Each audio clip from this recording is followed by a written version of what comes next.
Welcome to Blizzard Fire. We hope this video helps fire up your solution. You're ready to start.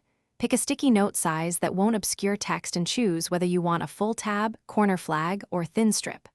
Write a concise label now, chapter, page number, or a symbol, so the mark is meaningful at a glance. Place the note with 1/3 attached and 2/3 free when using an edge tab. This gives a reliable pull point. Once placed, press the glued edge firmly so it adheres without curling, and make sure the label faces outward for instant recognition. Now refine placement.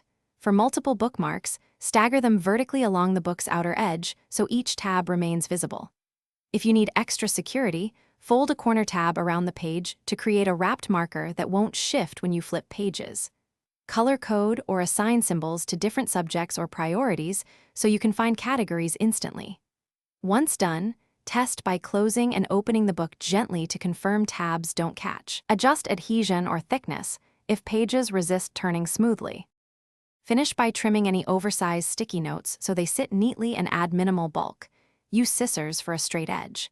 If a note curls or loses stickiness, swap it out immediately to avoid torn pages. For frequent flipping, upgrade to removable index tabs or laminate a paper tab for durability. If notes still slip, clean the page edge lightly and reapply. If they overlap and become confusing, renumber or reposition them so you maintain a clear, consistent system that speeds up future retrieval. Thanks for watching. If you found this helpful, don't forget to like and subscribe.